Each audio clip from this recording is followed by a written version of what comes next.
Okay, hi. I don't really care who you are. You don't really care who I am, so I'm not gonna do any introduction. There's just one thing that I'm really good at speaking about, and it's about music, and I have no one to really talk to, so I'm just gonna talk to myself. Today I prepared a list of my 15 favorite albums of all time. It's kind of interesting because I don't think these are the best albums of all time, and I don't even necessarily think these are some of the artists' best albums of all time. You see what I mean? Then we'll get into that. But these are personally my favorites, top to bottom, albums will listen through repeatedly, have been listening to years, and still hold as being some of my favorite pieces. The way that I rank music is a little bit strange because I was doing another ranking of someone's discography just a few moments ago, and I was like, this is so odd because I don't think this is the best album, but I'm putting this at number 1, but it's not my favorite. Anyway, yeah, so I don't know. You'll just have to deal with me reading things in an interesting way because it makes sense to my brain, and sometimes the best is not always my favorite, and live with it. Also, I just showered and my hair is drying in like chunks and it looks really weird, but anyway.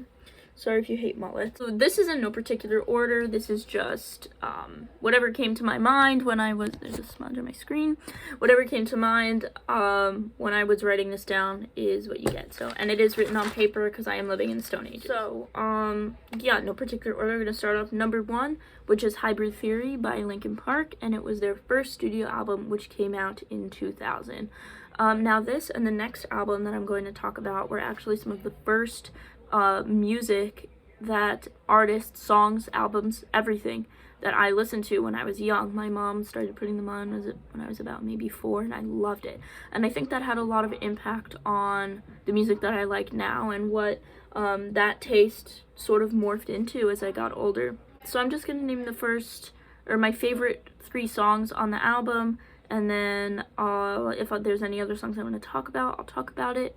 And then I'll name any skips if I think an album has any skips. So, my favorite 3 songs of Hybrid Theory by Linkin Park are A Place for My Head, Points of Authority, and My December. Now, I'm not going to really get into specifics about any of those songs because I have 15 albums, and that would be a lot of talking if I got into specifics about every song. So, I don't know, maybe I'll do that later if I feel like it.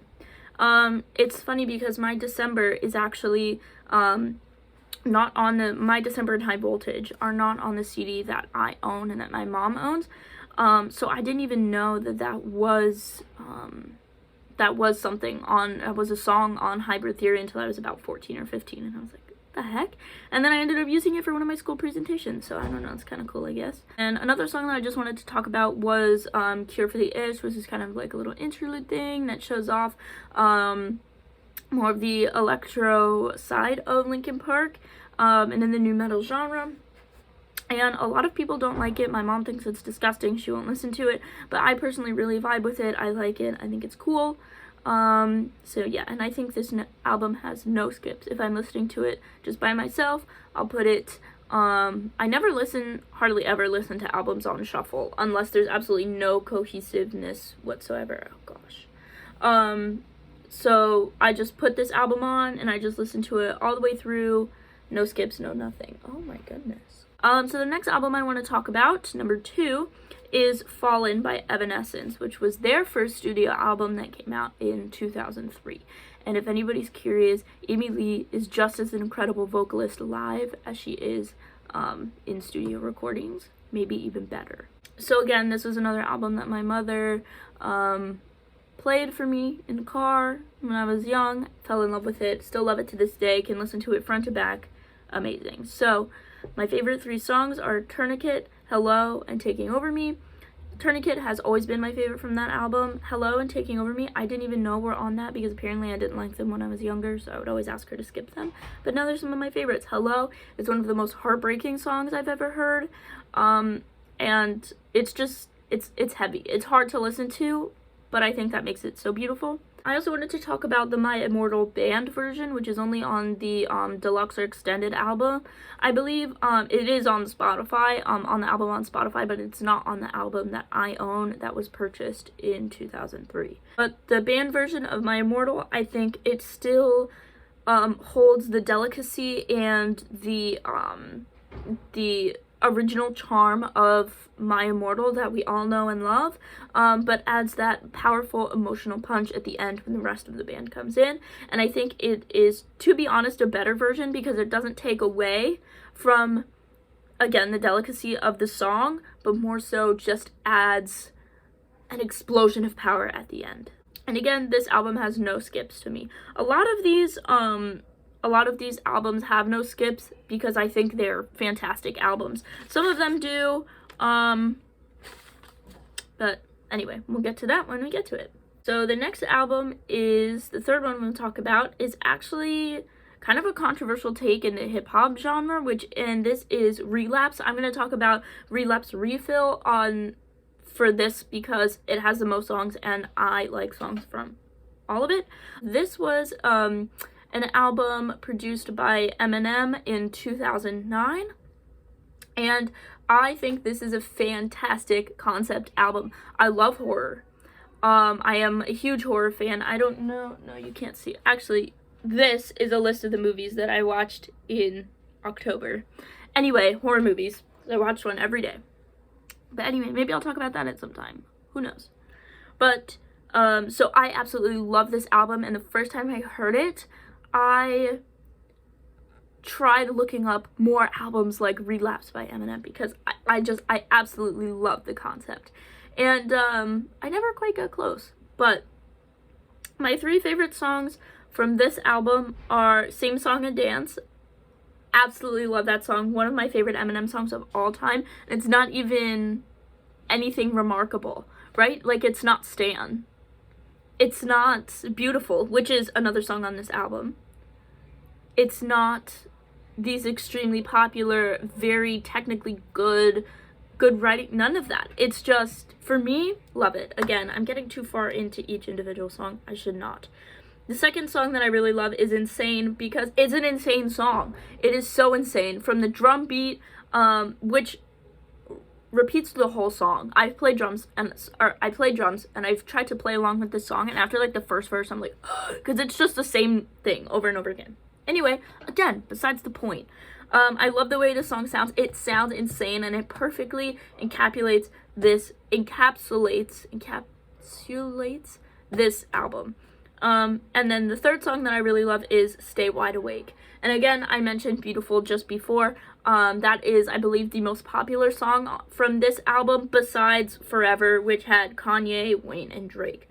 And funnily enough, Forever is the only song on this album that I will skip, because I feel like it just does not fit into the flow of the album. And if I'm listening to it and I'm in that horror vibe, I'm in that horror feel, I just really don't want to listen to Kanye and Drake. No offense to them, like, I love them, great artists, but I don't know, it just messes with the flow for me, so I will politely skip. The fourth album I want to talk about is the newest one, or the most recent one, I believe, the most recent one on this list. Oh no, there is another one that came out in 2020, but Future Nostalgia by, I'm gonna have to force myself to say her name right for this, Dua Lipa. I call her Dua Lipa because of that video of Cardi B.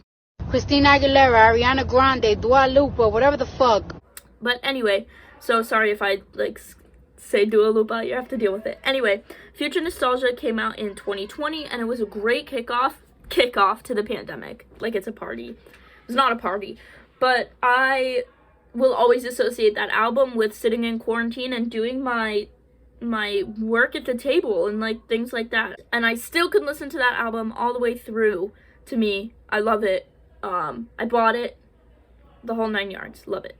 My top 3 favorite songs are Love Again, Levitating, and Hallucinate.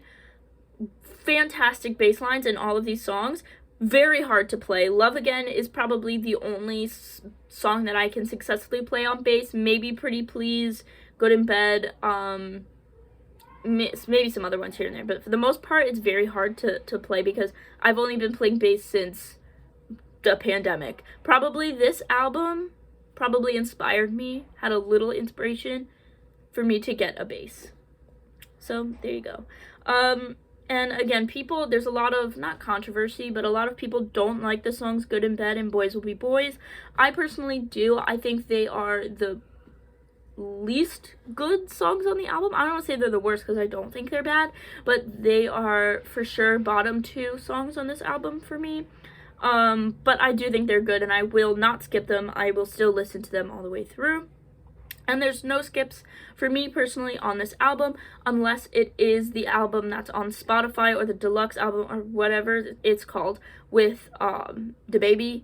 I think that it takes away from this. I know it's like fun, it's like a fun radio hit, but personally, since I listened and I knew Levitating like from the week it came out, and I was like, that's a song.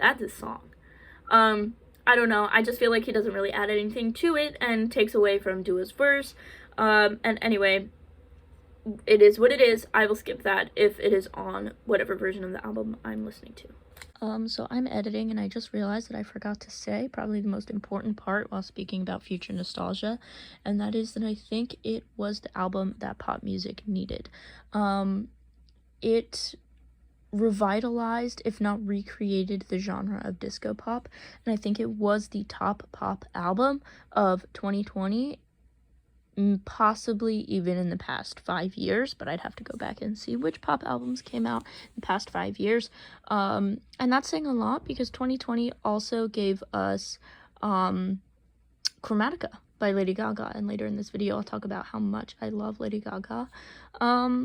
So yeah, I think that future nostalgia is what current pop music needed, and I'm not a huge fan of pop music. It's not my go-to genre. It's not something I usually seek out, but if people keep dropping banger albums like this, it's for sure gonna rise in my level of enjoyment and listening value.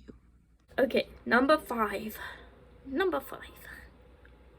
Oh, The Fame Monster by Lady Gaga, 2009. So Lady Gaga was the first artist that I discovered myself that I really liked, and will continue to like until she does some fuck shit or dies or I die or something. Like, I love Lady Gaga. Anyway, that's a topic for a different day. I know you guys know, Lady Gaga fans, you know how they feel about Lady Gaga. But anyway, I've been there since day one. The first time I heard Paparazzi, I was there for Gaga. Anyway, my top 3 favorite songs on this album are Monster, Paparazzi, and Money Honey. I love them. I've danced to them as a child. There's recordings of me lip syncing and dancing to them. Yeah, anyway, the only song that I will skip on this is,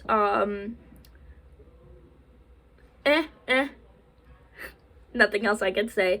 It has a 90s feel that I don't really like, sort of like a Britney instrumental, and maybe if Britney was on this track, maybe I would like it more, who knows. Anyway, another song that I really like on this album is Starstruck, and I feel like nobody ever talks about that, but I was for sure blasting that in my little first generation iPod shuffle thing, for sure. And I always associated with the movie that was on Disney Channel at the time or whatever called Starstruck. Anyway, also, I have a question for anybody listening. There is a song called Fashion, not any of the songs that are released by Lady Gaga, but I had it burned onto a CD. I had it on my iPod. I had it purchased. It was called Fashion, and the cover was white, and it had a red door, right? It's still on YouTube. In some, it's like some of it's like kind of bad quality, some recordings of it, but there is one good recording of Fashion by Lady Gaga on YouTube. If I said Spotify before, I did not mean Spotify. I meant YouTube. And it's gone now. I bought it. I purchased it on iTunes, and it's gone. I lost the CD miraculously, like it got sucked up in a rift. My iPod no longer works. I don't know. It was a good song, and I heard that she sold the rights to somebody else, which is fine, but for the longest time, it was the biggest mystery to me. Anyway, I keep rambling. I should have just done one video for each of these albums. Okay, number 6. Number 6. I have to turn the light on for this. The sun went behind a cloud and it got dark. I couldn't see my paper. This one is a hot take. A hot, controversial take. And y'all gonna hate me for this one. It is Lace Up Again, we'll talk about the deluxe. Lace Up by Machine Gun Kelly. It was his first studio album, released in 2012. I know this album is cheesy. I know this album is corny. I know that, like, I know what it is. I'm aware. But the vibe of this album is immaculate. Even the really heavy songs are just so fun. And the instrumentals are so 2012, barely any money to make an album, rap, trap beats, whatever. But it's so fun, and the flows are standard, they're nothing great. The lyrics, pretty cheesy, nothing great. But again, I just love it. Top 3 songs, Save Me, Lace Up, and Demons. A lot of people hate Demons, but I love it. I love how it has a darker feel to it while still remaining true to the sound of the album. This album just sounds so cohesive to me. Some other songs I'd like to talk about is Stereo. I think it's a fun storytelling song. I don't know. It's fun. It's fun. The only way that I can explain this album is fun. There's still the heavier songs like All We Have, See My Tears, End of the Road, which has a Black Bear feature, which I think is the best feature on the album. This album has a lot of features. I think Black Bear's feature is the best one. And then Half Naked and Almost Famous is one of the most fun sounding, surely for Machine Gun Kelly's entire discography, but one of the most just fun sounding songs to me that I've heard. And the only song that I will skip is after the first verse of Hold On, Shut Up. I skip it because I don't like the hook, and it just, I don't like the rest of that. I don't know. Very limited amount that I can listen to of that song. Number 7, is Petals for Armor by HAYLEY Williams, which came out in 2020. This is this and Dua's album, Future Nostalgia, are the newest albums on this list. And again, such a great cohesive project, especially for this being HAYLEY Williams' first solo project. I believe it was her first. And just watching how she released everything little by little, watching the YouTube updates, things like that, it was very fun to follow this project. And again, fantastic bass on this album. 2020 was really the year of the bass for a lot of these albums, especially in the pop and whatever you would consider Petals for Armor genre to be. Top 3 songs for me: Sudden Desire, Creepin', and Dead Horse. Sugar on the Rim and Leave It Alone are also fantastic songs. Sudden Desire, to me, when I heard it, it was instantly a standout, instantly my favorite. It was my third most listened to song of 2020. Loved it, listened to it almost every day, because when it got to that chorus, you could really hear this is the same HAYLEY Williams who was in Paramore. She still has those powerhouse vocals, and yes, I loved that. There's no skips in this song if the vibes are right. There's a lot of songs that I would listen to individually. For example, the 3 that I named, Sugar on the Rim, Leave It Alone as well. If the vibes are right, if I'm really feeling this album, if I'm doing something where I'm feeling this album, no skips. There's no songs that I listen to and I'm like, skip it. Number 8, I'm so excited to talk about this guy, and it is The Silver Scream by Ice Nine Kills, released in 2018. And I know the second part, the sequel, just came out like 2 weeks ago, 3 weeks ago, whenever. But anyway, that's not about this. So we'll be talking about The Silver Scream only. My top 3, it is so hard to choose 3 songs for this album because, again, concept, but different. Because I'm sure if anyone knows this album or this band, you know the shtick. You know how every song on this album and on the most recent album is based on a horror film, game, movie, book, whatever. And again, like I mentioned previously, I'm a huge horror fan, so watching their creativity really come to life, and not just lyrics, but sounds, samples, everything. I think that it is one of the most creative projects, especially in metalcore and that genre, that I have ever seen, at least in the past few years, that I have like witnessed be released. Obviously I'm fairly young. So my 3 favorite songs on this album are Thank God It's Friday, Merry Xmas, and It Is the End.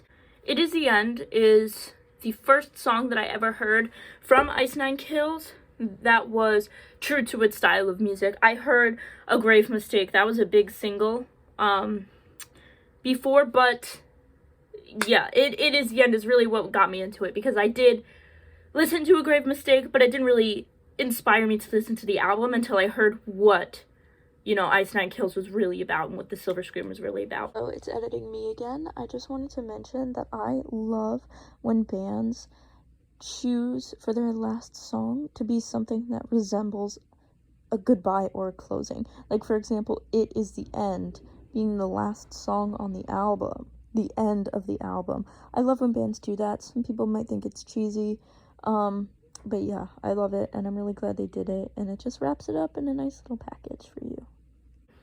Some other standout songs to me is Rockin' the Boat, The Jig Is Up, and Enjoy Your Sleigh. I don't think there's any bad songs on this album, although I will 97% of the time skip Savages. It was overplayed on the radio. I think it just has a sound that doesn't really vibe with the rest of the album.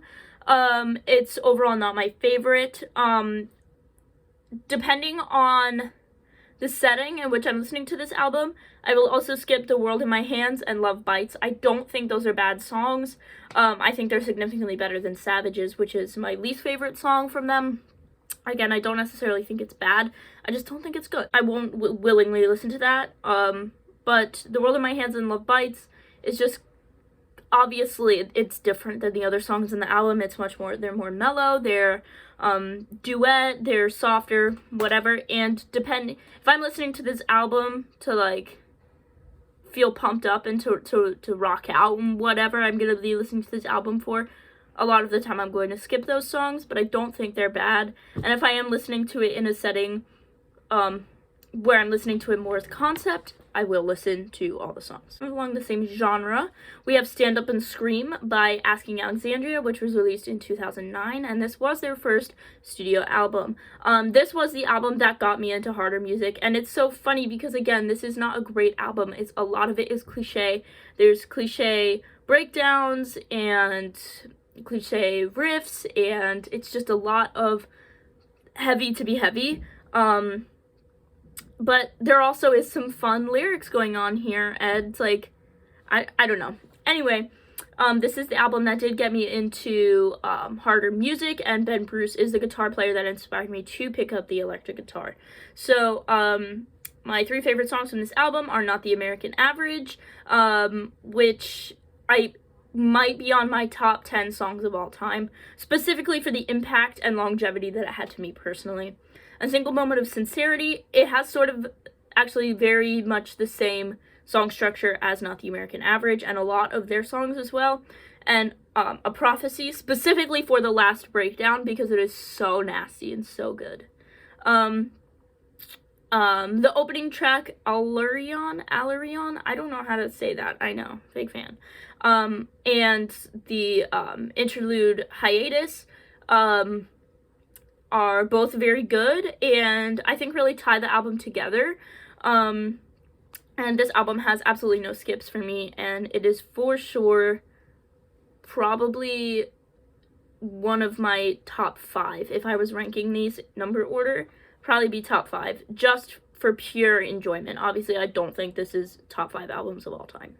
Number 10, we have the oldest album on this list, and it is Fleetwood Mac's self-titled album from 1975. While this does not have Dreams on it, which is one of their most popular, famous songs, whatever, it does have Rhiannon and Landslide, which are more of their most popular songs.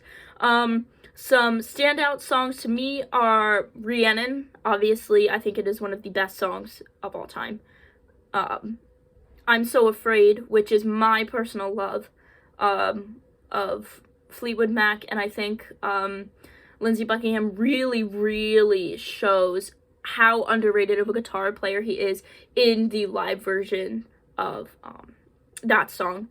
Sugar Daddy is a fun song. It's fun. It's, you know, I don't know. I need a sugar daddy, but when it comes to love, you better leave me alone, right? It's fun. It's fun.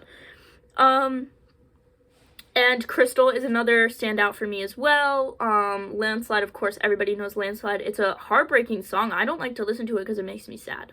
But, yeah. Oh, I've just realized I'm wearing my Stevie Nicks shirt today. So there you go. She's in the video with us. I also have a Stevie Nicks tattoo. And for skips, there's an occasional world-turning skip. Other than that, not really any skips on this album for me. Number 11 is Hailstorm's first studio album, self-titled, which came out in 2009. And for me, the standout songs on this album are Familiar Taste of Poison, Better Sorry Than Safe, and Innocence. I don't know why I said that I wanted to mention Bet You Wish You Had Me Back. Oh, because her vocals are amazing on that song. Fantastic. And if you ever go on Spotify and look in their discography, they have a live performance from Philly, I believe in 2010, of this album. And man, I don't say this often because I'm a musician. I'm not a vocalist. I'm a musician. So a lot of the times when I listen to music, I love to focus on the instrumentals of the music because that's what I know. And so it's very rare for me to say this, but Lzzy Hale is one of the only times I have noticed a singer outshining their band. I think the rest of the band is fantastic, but I think Lzzy Hale just outshines them, specifically in that Live at Philly concert. So, if you haven't heard that, you should hear it. Goosebumps. I sometimes skip Dirty Work, because sometimes that chorus just gets a little bit on my nerves, but again, I don't think it's a bad song, and I will listen to it in context of the album.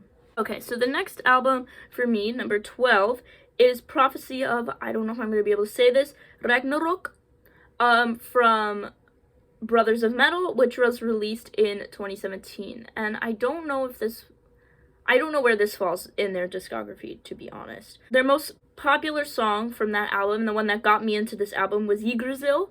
Again, sorry about the pronunciations.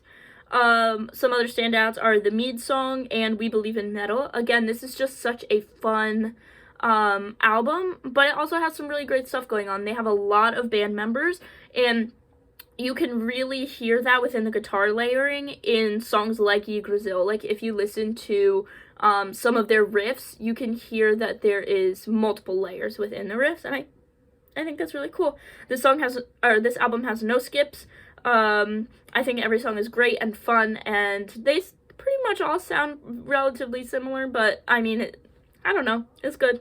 Number 13, this is kind of a deep cut. So this is The Everglow by May, which was released in 2015, and this was actually released with a booklet, which I never had the privilege of having. It was sort of like a story walkthrough of this album. So you would listen and you would read along, follow along in this booklet. It's a very interesting concept. I'm not sure of any other groups who have done something like this, but listening to this album just start to finish is such a relaxing experience.